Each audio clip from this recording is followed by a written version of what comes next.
Good afternoon, my conscious co-creators. Good morning, good evening, wherever you're tuning in from.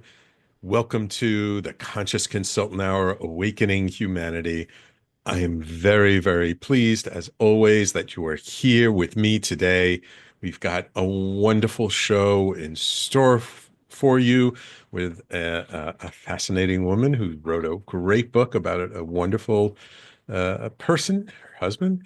And we'll get right into that in just a moment. But first, of course, we have my blog post from a couple of years ago. And this one is entitled, When We Truly Feel Good About Ourselves, We Can Hold Even More Joy. We all have certain limits in our lives, not just external limits, but internal ones. We have the ability to hold certain feelings to a point.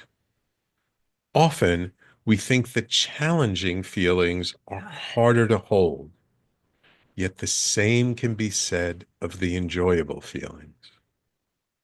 Of course, it is hard to hold pain and suffering for an extended period of time. The stress and anguish of holding the feelings of betrayal, loss, grief, and sadness wears everyone down who experiences them. We would all much rather experience joy, fun, and excitement. And holding those feelings presents its own challenges as well. For even though we think we are good at holding joy, there does come a point at which we unconsciously cannot allow it to continue. Then we sabotage ourselves or make bad judgments that cause us to move in the opposite direction. There could even be a sense of relief that we no longer feel good. It is common to find ourselves waiting for something bad to happen when everything is actually fine. Our society is full of sayings and idioms about how we should expect things to go bad when everything seems to be going so well. And that programming has instilled in us all some limits to experiencing the happiness we so desire. That is that we so desire. This is not even considering the fact that many of us have the feeling that we don't even deserve to feel good. For when we do a deep dive into our psychological makeup, we can find there are a lot of experiences that have caused us to feel unworthy. And that unworthiness comes out when we truly feel good about something in our lives. The amount of good feelings we can allow in our lives, as well as the length that they can last, is directly proportional to the work we have done to unravel those unconscious beliefs. Indeed, the level of success we all experience in business, in relationships, in health is directly related to the amount of good feelings we can hold in our bodies. The better we feel about ourselves, the more able we are to hold on to those wonderful feelings. And the converse is true as well. The more unworthy and the less self-esteem we have, the less able we are to hold those good feeling sensations. So what are we to do? This is why doing our deep inner work is so important. The only way to counteract this phenomena is to dig in and process those experiences that we have held onto our whole lives. Perhaps we seek the help of a professional therapist to support us in this endeavor. Or maybe we find a shaman or medicine facilitator who is skilled at working with people. For some of us, maybe we just need to have some difficult conversations with our family and friends. This work is not for the faint of heart. It requires bravery and effort. And the rewards of that effort will be proportional to our willingness to be truly honest with ourselves. For only when we truly feel good about ourselves can we allow ourselves to experience joy, happiness, and pleasure for its own sake. So, how good are you at holding these good feelings in your body? What experiences do you need to process and let go of to hold even more wonderful sensations in your life? So the germ or the kernel of this idea I got from the book The Big Leap by Gay Hendricks.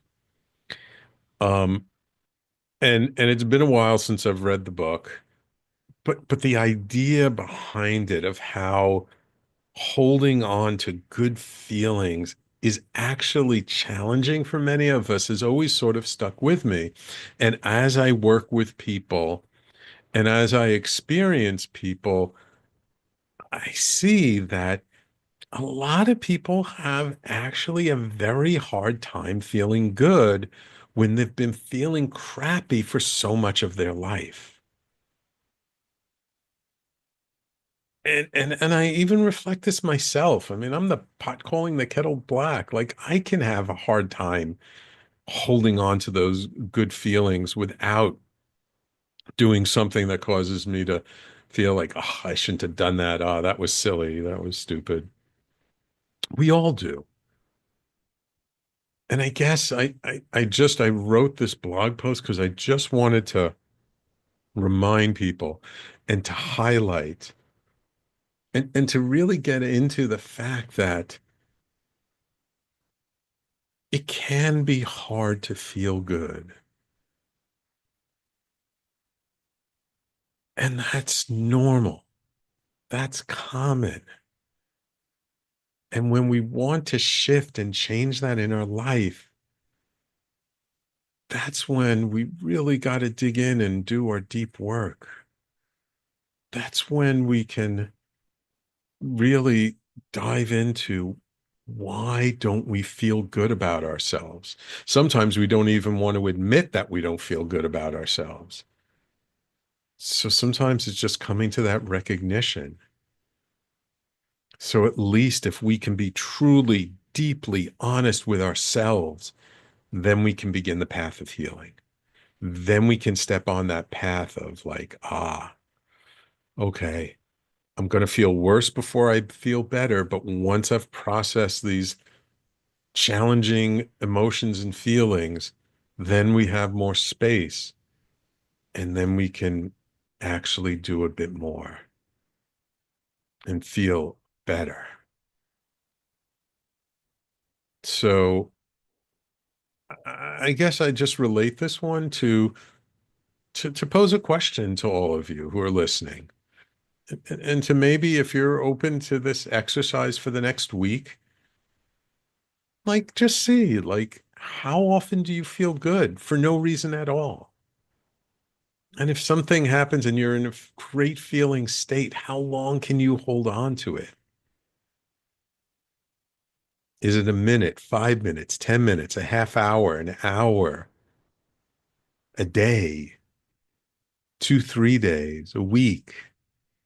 How long can you feel good and just enjoy that sensation for no reason at all? You don't have to earn it.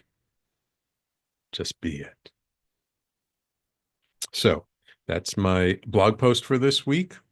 The title again is When We Truly Feel Good About Ourselves, We Can Hold Even More Joy. And of course, you can always find my blog post at talkradio.nyc/blog or on my personal branded website, theconsciousconsultant.com. All right. It is now my pleasure to welcome to the show author, astrologer, dean, executive director, Dr. Cathy Coleman.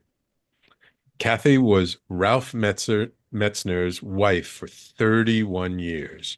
She worked at the California Institute of Integral Studies, CIIS, as Director of Student Services and later Dean of Students when Ralph was Academic Dean and Professor there. Cathy later worked as Executive Director of EarthRise Retreat Center at the Institute of Noetic Sciences, as President of Kepler College, of Astrological Arts and Sciences and with CIIS's Center for Psychedelic-Assisted Therapies and Research. She was co-founder with Ralph Metzner and is the current board member of the Green Earth Foundation. And she is also a professional consulting astrologer. And her latest book, I just received, it's here, Ralph Metzner, Explorer of Consciousness, The Life and Legacy of a Psychedelic Pioneer, reveals the vast impact of Ralph's Metzner's healing therapies and wisdom on colleagues, students, clients, and the fields in which he worked. Welcome to the Conscious Consultant Hour, Cathy. Thank you, Sam. It's a pleasure to have you. Thank you for taking the time. Um, I'm curious. You were married to him for a long time. How did you meet Ralph? Well, I first met him as a student I was a student at California Institute of Integral Studies, which I'll refer to as CIIS. Mm-hmm. Um, and in my essay in the book, I wrote that I have these four different uh, connections with him. So the first was as his student. So I came to the school in 1981, and it was very small then. It was 171 students, and when I Wow. came in, and so he taught, as most professors did, quite a few different things. And Ralph has a wide reach in his ability to teach. So I don't know. I had maybe maybe a couple of classes before I then was hired on as the director of admissions and financial aid there. And Uh, then I kind of quickly um, rose through the ranks and became the director of student services, which kind of meant that I was head of all the non-academic aspects of the school. mhm. And and then Ralph was at the time the academic dean. So then I had this overlap with him as not only my professor, because I was still finishing my graduate studies, and um, then I was also kind of working side by side with him on academic issues. And I mean, we had staff meetings every week, and we were in staff meetings. And it was a pretty small school then, Mm, and at that early stage of the 80s, there were only 9 of us on the staff. So mm, anyway, uh, so I I had that connection for about 4 years. And then one day Ralph asked me out for lunch, which I he basically never stopped to go for lunch with anybody because he was always so hardworking. And mm. so on our way back to school, he said, "Well, I've always wanted to be in a relationship with you. I'd like to do this." And he was turning 50, and he was going on a vision quest. And I guess he'd been thinking about it for a long time. So in some ways, I've always felt like it was a little bit like, a sudden arranged marriage. But on the other hand, we knew each other really well from working together, and, you know, and I knew him as a professor. So, uh, yeah, it wasn't like brand new, but anyway, Mm. that's how it all began. That Wow, famous wow. lunch. So, and just to give our audience a little perspective, do you know how big CIAS is now? Yeah, it's about 1,500, and I mean, it's not a huge school, but it's really grown a lot. It's grown in programs. I mean, when I first came there were only about 6 programs, and now there's probably, I don't know, 15 or Yeah, yeah, 20, and and it's yeah, it's much, and many staff. I don't know, there's probably I don't know how many staff, 100. I mean, but there's a lot, it's grown yeah, a lot. And it, yeah, and it's grown in reputation as well. It's yeah, really one of the premier educational organizations on the West Coast when it comes to all kinds of things, spirituality and psychedelics and all kinds of stuff like that. right. Um, and just one more question before we go to break. For those who might not have a sense of who Ralph Metzner was, um, uh, he's really a pioneer. He's like one of the people who really brought the psychedelic movement, I guess, forward with people like Sasha Shulgin. Um, what were some of Ralph's like just big accomplishments? Like why do like why write a book about him? I know he was your husband, but I mean, what was it that he did that really had so much impact? Well, just going back to the origin, I mean, he was European. He was born in Berlin in 1936, and Uh, then because of the war, ended up in Scotland, going to a boarding school, Gordonstown boarding school, um, which is where Prince Charles went. It's kind of famous. And uh, then he went to Oxford, and then he came to Harvard. So I kind of paint that picture because he had a lot of history before getting to Harvard, but he came as a graduate student, and then Timothy Leary and Richard Alpert Ramdas were his professors then, grad school professors. And then they discovered LSD. I mean, they didn't discover it, but they discovered the use of it, yeah. of LSD and psilocybin, and started all of these psychedelic experiments in about 1962. And Ralph was just finishing his graduate studies. And so he was their primary, he was just a major player in all those early years of experiments. And then Aldous Huxley suggested to them that they write the book, The Psychedelic Experience, based on the Tibetan Book of the Dead. And so then he wrote that book with Leary and Alpert. And so that's really his first claim to fame, that book. I think Um, hundreds of thousands of people have yes. read that book. It's so so there's that. And then that was, you know, that sort of seeded his lifelong interest in uh, working with psychedelics and psychology. So he had got the Ph.D. from Harvard in psychology, and he was a psychotherapist.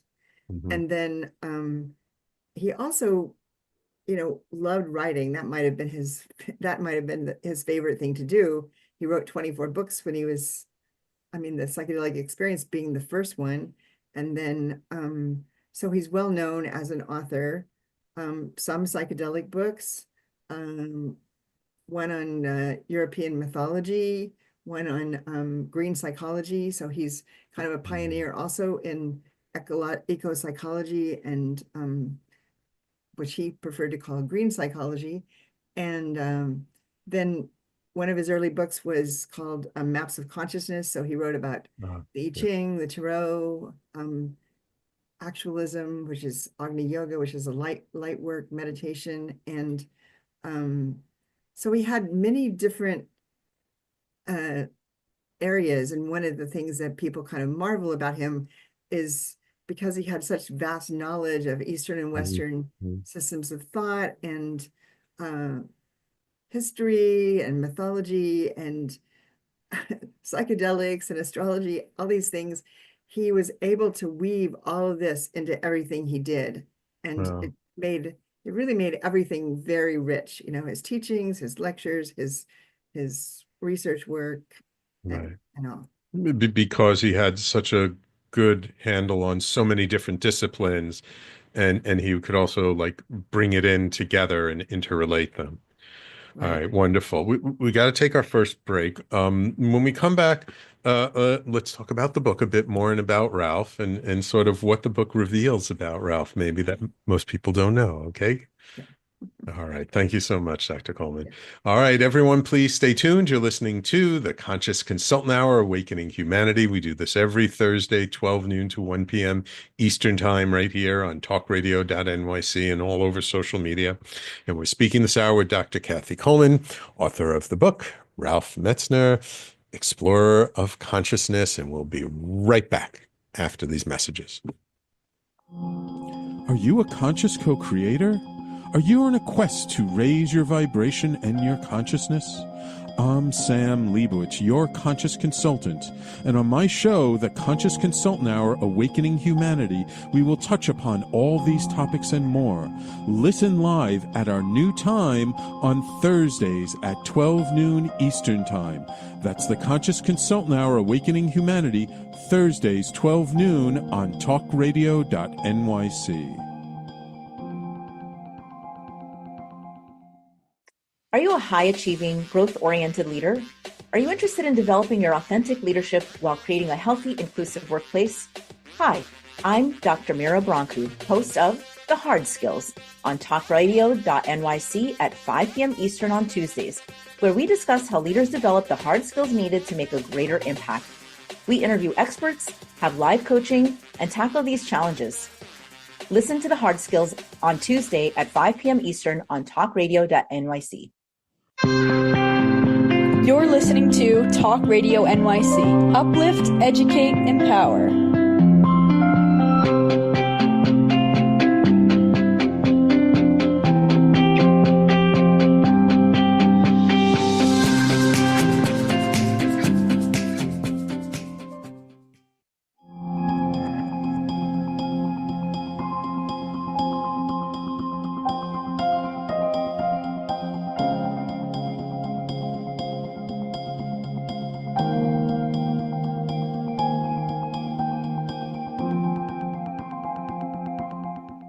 And welcome back to the Conscious Consultant Hour, Awakening Humanity. We're speaking this hour with Dr. Cathy Coleman, author of the book, Ralph Metzner, Explorer of Consciousness. Just out of curiosity, why Explorer of Consciousness? Why is that the subtitle of the book? Well, that was the title that the publishers chose but it's similar to what I submitted to them, which was called Intrepid Explorer. And it was hard to actually, because Ralph has so many interests, it was hard to come up with a concise title that sort of captured it all. And I came up with the title Intrepid Explorer just because he was kind of a fearless explorer of many different things. But then I think they wanted the title. I think they wanted the word psychedelic to be in the title. That's why the subtitle is The Life and Legacy of a Psychedelic Pioneer. That's not what I submitted to them, but it was fine. I could understand that. So yeah. What was Ralph's main motivation in all of these things he was exploring? As you mentioned, like everything from I Ching to astrology to psychedelics. What was it that really drove him to dig so deep into these topics? Yeah, I'll answer that by partly looping back to your question before, which why explorer of consciousness. So that really was the main thing that he was always after, was when he worked with people, was expanding their awareness. And even his own practice at home. I mean, he had notes around the house, kind of stuck on the mirror, etc., like intention plus awareness, equals oh geez, I'm blocking what, but intention and awareness, that's it. Well, intention and I'm messing this up, but let me get it here. Yeah. If you still have the Post-it note, that's wonderful. This is the intention. Geez, I can't remember. I can't believe I forgot that. But yes, in fact, I have. He was always one to write Post-it notes about a lot of things, notes to himself, notes of what he was doing. So this was intention, attention equals awareness. So being intentional, giving it attention, and then being more aware. And so anyway, and so whatever he did, was he was working with a therapy client or doing group work, psychedelics, his own awareness. Even with me, he was always, this sticks in my mind. Like if I would be in a difficult mood or have difficulty with something, he would just say, you're responsible for your own consciousness, which is like putting it back on me, like, Uh, okay, yes, I am, I am. So that's really what he was always about, was that expansion of the mind, I guess, s- but for the s- good. so would you say that at his heart he was a healer, and that he was exploring all these different paths to help us heal our consciousness or heal our psychology, I guess?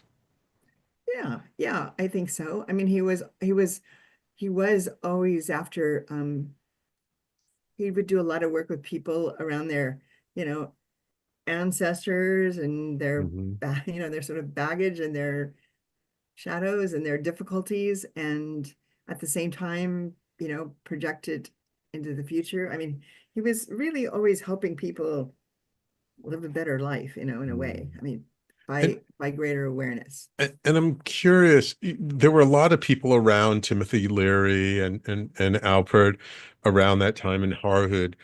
Um, what was what was it about his experience with psychedelics that made him such an advocate for it? What was it that he experienced or he felt about these powerful substances that he felt was something really worth focusing on?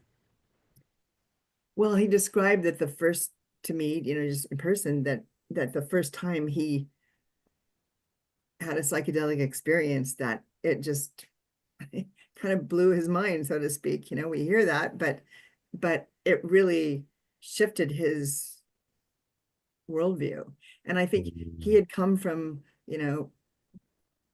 World War II, living in Berlin for the first 9 years of his life, and then having a pretty difficult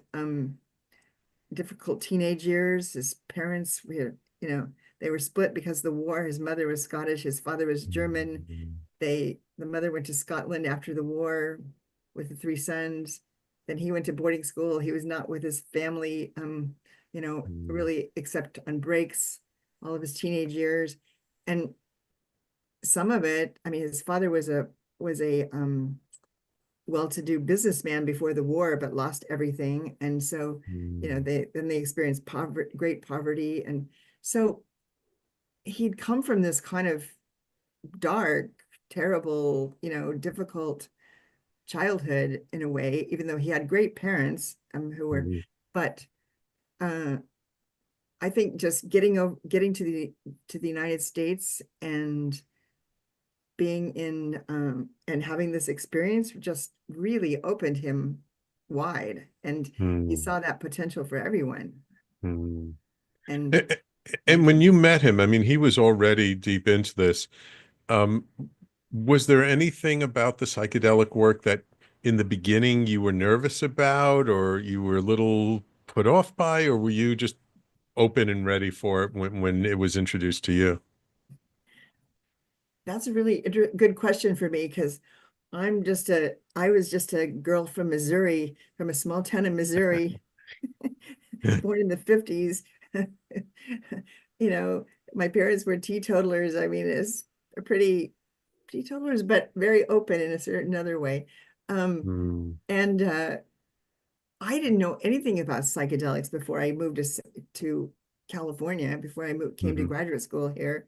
But mhm, in the early 80s, MDMA was legal. mhm, And so, and when I got to the school, there was a lot of, I mean, all students were practically doing MDMA, and it was just open. It was just easy and the thing to mhm, do, legal. And so I guess entering into the scene at that time, there wasn't any fear until, uh, that shut down. And I mean, LSD wasn't legal then, but because we were kind of focused on MDMA, um, uh, it just, and the school too. I mean, the school made a huge difference, because it was a school of all the professors and staff and students were all very open-minded, people, explorers of consciousness, really. mhm. So being in that environment is just, it's amazing. I mean, it's really a different really different. So no, I didn't have any fear, and I'm not a very fearful person either. I guess I was just curious and open, Yes, and I highly okay. respected him because he's not, Ralph was never reckless, he's very serious and very Hmm. careful, and um but he had to be very underground, very careful when he was Right, right, once right. Once once things were deemed illegal, then right, the whole industry went underground and went right, very right. careful. All right. So we got to take another break. When we come back, let's talk about maybe some of the different contributions of the book. So the book isn't fully written by you. There's a whole bunch of people who contributed to this book. So maybe let's touch upon some of those contributions. Okay. Okay. Wonderful, Dr. Coleman. Thank you. So, everyone, please stay tuned. You're listening to the Conscious Consultant Hour, Awakening Humanity. We're speaking this hour with Dr. Cathy Coleman, author of the book Ralph Metzner, Explorer of Consciousness, The Life and Legacy of a Psychedelic Pioneer. And we'll be right back in just a moment. Hey everybody, it's Tommy D, the nonprofit sector connector, coming at you from my attic. Each week here on talkradio.nyc, I host a program, Philanthropy in Focus. Nonprofits impact us each and every day, and it's my focus to help them amplify their message and tell their story. Listen each week at 10 a.m. Eastern Standard Time until 11 a.m. Eastern Standard Time, right here on talkradio.nyc. Hi, I'm Linda Marcanico. The A Train to Sedona is a memoir about my journey to love and compassion. It's also the name of my new broadcast on Wednesdays at 12 noon. When we are spiritual, we embrace possibilities and ideas, which strengthen our mind, body, spirit, health, and wisdom. On the A Train to Sedona broadcast, I plan to interview guests who embrace these expansive practices. Join us on Wednesdays at 12 noon on Talk Radio New York City. You're listening to Talk Radio NYC at www.talkradio.nyc. Now broadcasting 24 hours a day.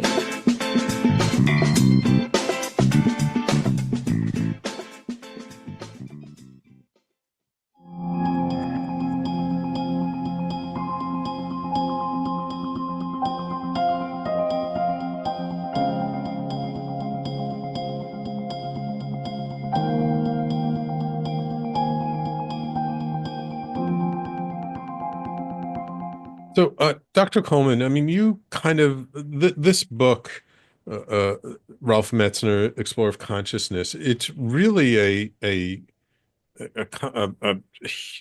huge, I guess, anthology from many different people writing about Ralph. That you're really you have your own contribution, but you also collected a tremendous number of essays from such famous people as Stanislav Grof, Dennis McKenna, Rick Doblin, of course, the head of MAPS. And I also see his kids, your children also uh, contributed something. Well, I'm wondering just maybe what are one or two of like the top contributions that people gave that means something special to you? Hmm. There are many, and it might be good to mention that how I got those contributions, because Mhm. we have the Green Earth Foundation has a newsletter, and I just put it out in the newsletter to see if anybody was interested in contributing, and about 80 people came forth and said they wanted to contribute. Probably got maybe 70 essays from those 80 or so, and then I thought about who else should be in it. So people Um, like Rick and Stan and some of those that you mentioned, I contacted them myself to see if they wanted to write, because I knew they were close to Ralph. And so hmm. anyway, well, even starting with Stan's contribution, uh, it's very interesting. I mean, no, coming into Ralph's life only when he was 50, I didn't, I continued to uncover like the past and put the pieces together. But there's a story in there about how a synchronistic story about how Stan met Ralph, and he was Ah, out of money and needed a ride to some place, and the person who gave him a ride had to stop at Millbrook, New York, which was the commune where Leary, Yeah. Alpert, and Ramdas were Mm. living along with other people. And so they stopped there, and then that's when he met Leary and Ralph, and they gave him a copy of the book, The Psychedelic Experience. So anyway, that's just but touching. I mean, they're all touching, really. And what's so interesting is, so many. I mean, Ralph had these many different parts of himself, and so all these different writers in the book have written about very different things. There's people who Mhm. wrote about the connecting with him around the green psychology part of his Mm. life, or maybe the mythological party or part of his life. There's a contribution there from a man who just knew him from speaking at a conference in that Ralph programmed in Killarney, Ireland, and this man's name is Alistair McIntosh, and he researched kind of Ralph's roots, his Scottish roots, and what Ah. he knew about his Scottish roots, and then how he experienced him today. And that's a very clever, interesting piece. Uwe Durkin, a German man who Ralph knew and worked with for quite a while, and was also on the Green Earth Foundation board for a while. He wrote a really wonderful piece about just all these different aspects of Ralph, as Ralph is healer, you know, shaman,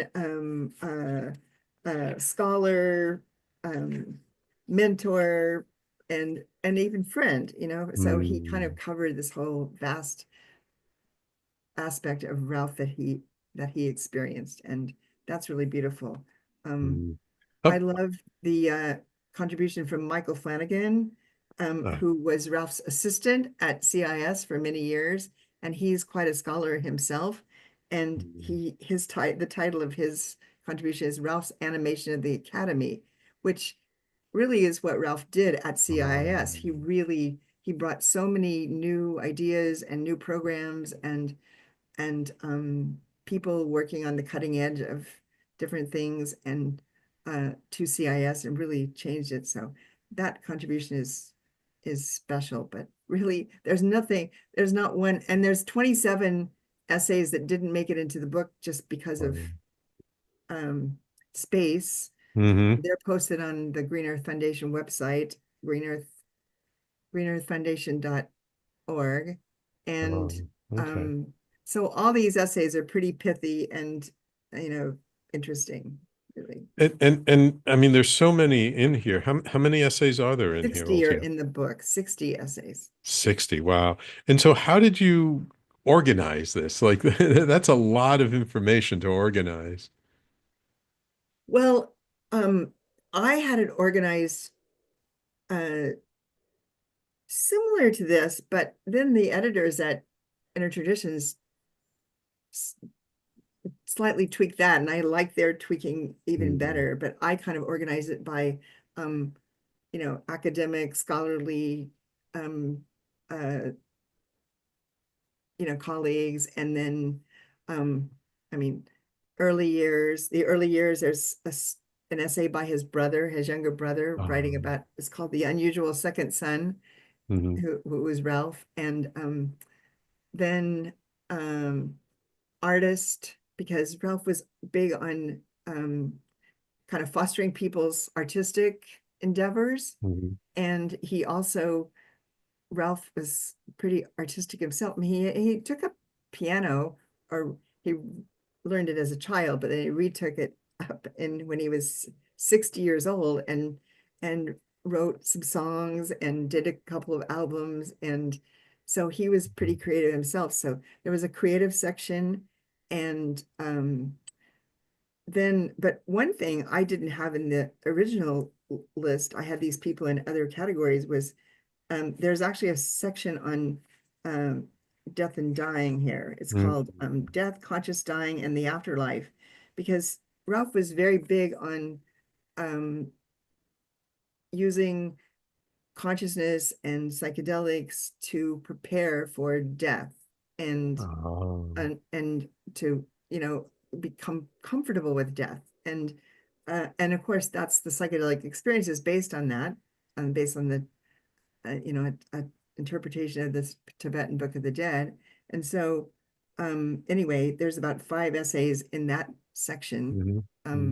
That's I thought that was I thought that was really great that happened. And just out of curiosity, did it help him towards the end of his life? Oh Did yes, yes, he really died a very conscious, peaceful death. You know, he had a disease. He knew he was going to die. He didn't. He died sooner than, you know, the medical people had told him he probably would. But he was he sort of taken care of all of his business and had a very good attitude about it. He didn't want to die, but he was very peaceful about accepting it and and what do you hope people get from this book? I mean, besides kind of getting to know Ralph better, but what do you hope someone reading through all these essays, what do you hope that they'll take from this?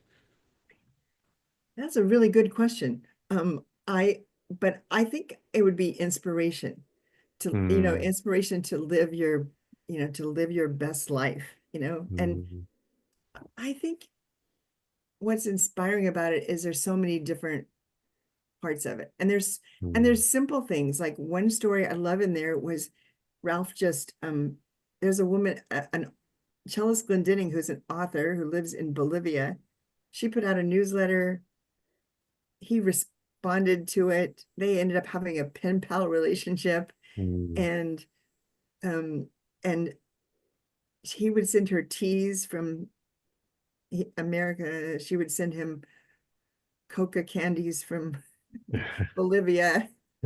And I mean, I never knew this. I never even knew this until I read that story. But it's a sweet story about just, you know, in our everyday life, these possibilities enter our worlds, and you know, we can take advantage of them and make something of them and make connections and also just like I was thinking a lot about your introduction and, you know, your blog and the message in that, and thinking how powerful the mind is. I mean, our minds are so powerful. They're powerful, and they can create a lot of negativity in our lives, but they can create a lot of positive energy and a lot of forward motion. And so that's what I think, you know, would be a big takeaway is just to be comfortable in expressing who you are and your own potential and how you know, hold the world and interact with the world. And Wonderful. Wonderful. So you mentioned how like you didn't know something about him.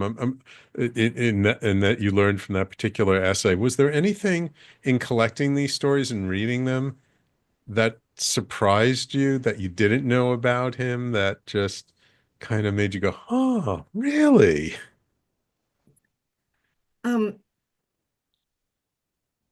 Like not really, nothing Okay. big. There's small things like that, or Okay. like DeLee Lance has an essay in here. DeLee was a fellow graduate student in his class at Harvard, and she's a psychotherapist, and she's been a professor at CIIS. And so so she wrote this essay, and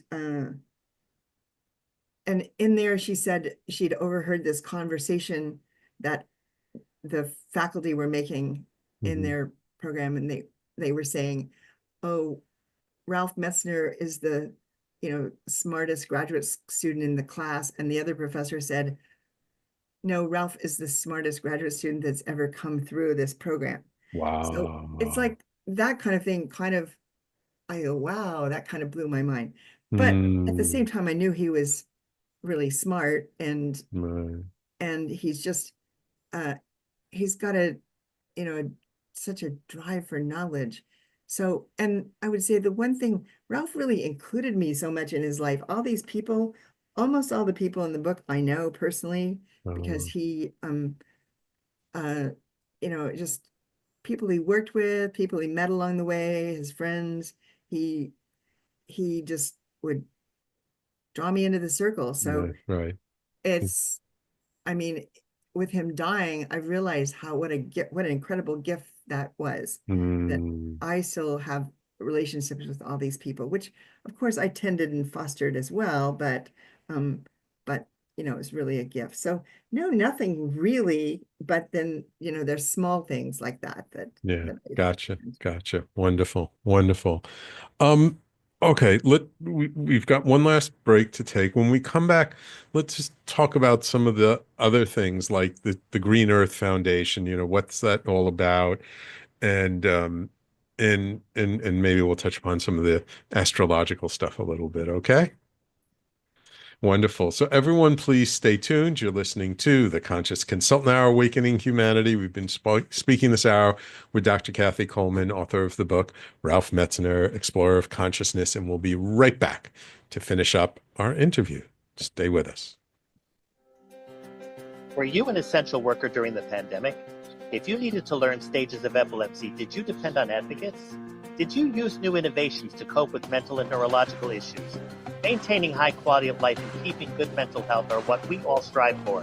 I'm Frank R. Harrison, host of Frank About Health, and each week top healthcare influencers, professionals, and innovators answer these questions and more. Stay tuned on Thursdays at 5 p.m. on talkradio.nyc, and I will continue to be frank about health with all of you. Are you a conscious co-creator? Are you on a quest to raise your vibration and your consciousness? I'm Sam Leibowitz, your conscious consultant, and on my show, The Conscious Consultant Hour, Awakening Humanity, we will touch upon all these topics and more. Listen live at our new time on Thursdays at 12 noon Eastern Time. That's The Conscious Consultant Hour, Awakening Humanity, Thursdays 12 noon on talkradio.nyc.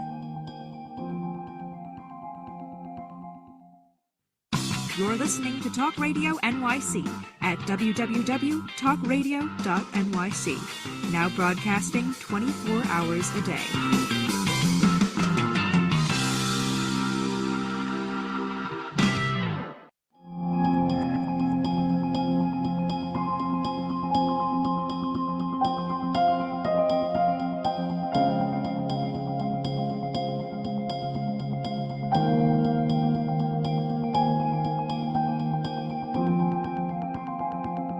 So, Dr. Coleman, there are a few, other things besides Ralph's lifelong interest in psychedelics that he was involved with and that you involved with him.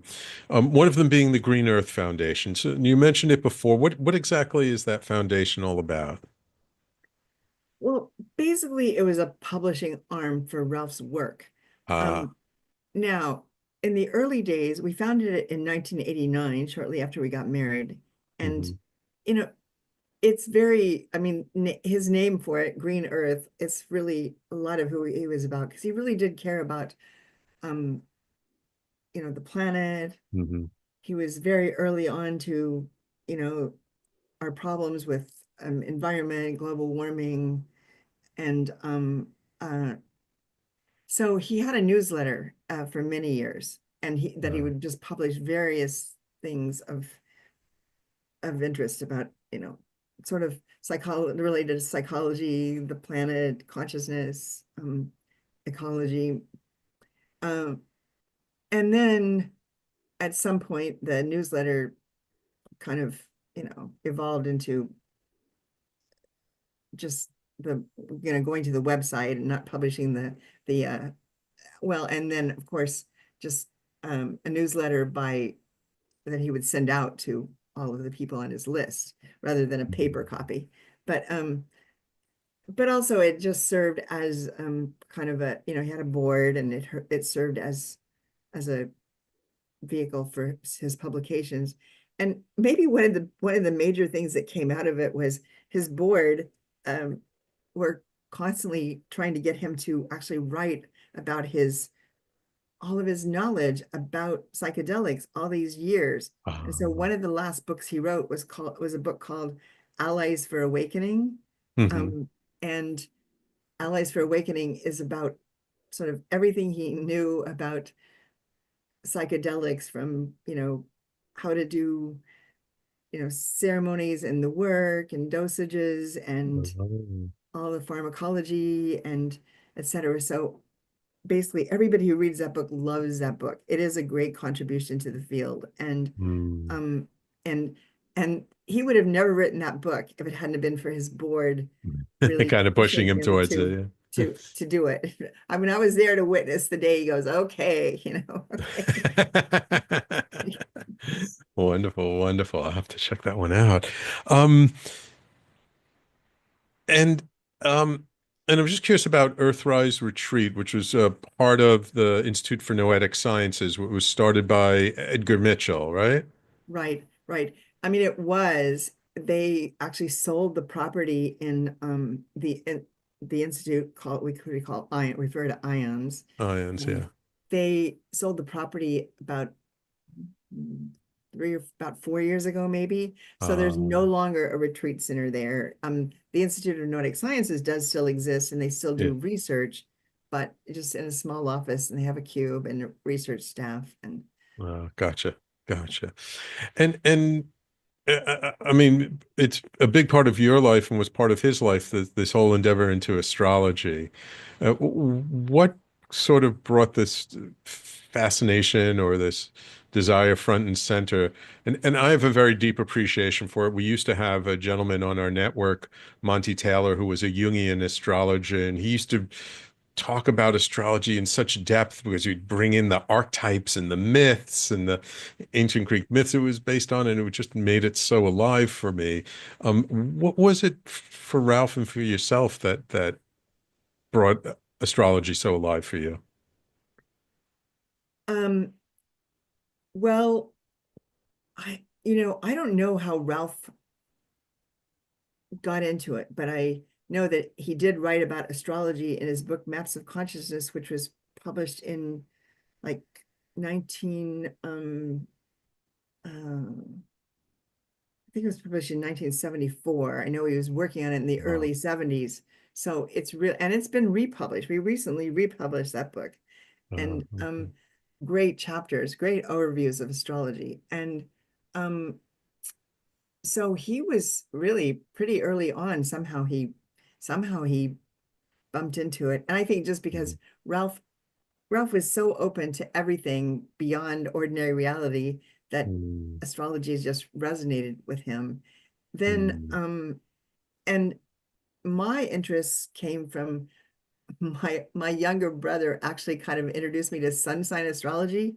And then uh, when I was in high school, and then uh in my early 20s, when I was around 24, I moved to Houston, Texas, and I'd left my first husband, and I was new in town, new to astrology, and there was a course. I opened up the Houston newspaper, and there was a course being taught by an astrologer for the Houston Singles Club. So I went to it, and the person who taught that, Jeannie Long, became a famous financial astrologer over time.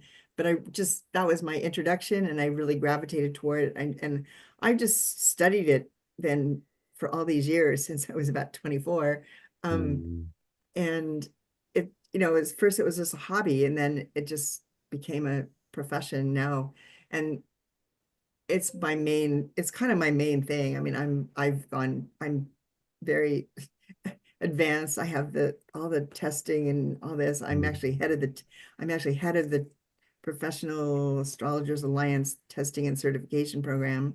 And mm, uh but I've also studied Vedic astrology, so I know that pretty thoroughly, and some Hellenistic astrology. So I too am very interested in different systems of thought, and so mm, that's mm, really an intersection that Ralph and I shared. And mm. he taught astrology in the summers at CIIS Ah, and I took, you know, his course, like I think it was the second summer that I was there. So he knew I had this deep interest and knowledge of astrology. So we really actually connected with that.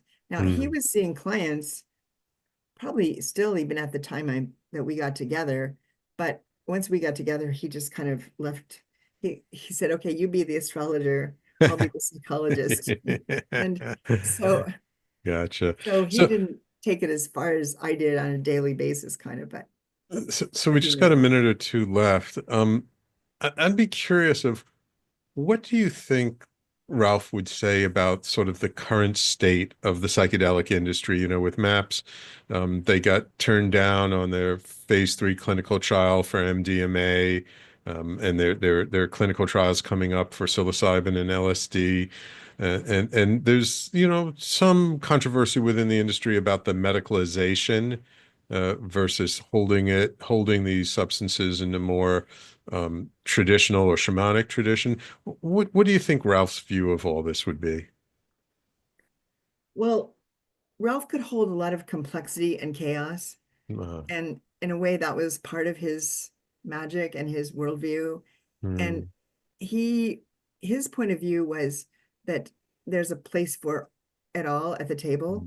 So he wasn't one of these polarizing people who was just like, no, that they you know, the pharmaceutical industry is not good for psychedelics. He thought, you know, it's all good. It's all trying to further the work in a way. Yeah, there are, you know, sometimes there's fringy things that don't work. I mean, Ralph had a lot of integrity that he always brought to his work, but still he held a place in his mind for everything working together. I think around the MAPS being turned down, he would just think, okay, yeah, it's really a hard thing to get through, you know, government, but I think he would think it would happen again. I certainly do think it'll open up at some point. I just think that wasn't the moment. Sometimes there's not the right players in place. But you know, he'd be a little bit concerned about that there's so much. I mean, there's like it's grown so fast and so much. He would be concerned about recklessness or lack of integrity and with people doing things that they're not really, you know, right. don't There are a have lot the of people knowledge and out there experience to do. who are leading ceremonies who are really not qualified and things like that. Right. Yeah. Well, Dr. Coleman, it's been a pleasure having you on my show. I could talk to you for hours. Unfortunately, our time is up. Thank you so much for coming on the show again. Dr. Cathy Coleman, author of the book Ralph Metzner, Explorer of Consciousness, highly, highly recommended, available wherever books are sold. So thank you, Dr. Coleman. Thank you so much, Sam. You're welcome. And thank you, my loyal listeners, of course, for tuning in each week. Without you, there is no show. So thank you all for staying with us this time. And don't forget, we have lots of shows on talkradio.nyc. Our next live show, Frank is on hiatus, so Tommy's show tomorrow morning, Philanthropy in Focus, all about nonprofits. Thank you all for tuning in. Take care. We will talk to you all next week.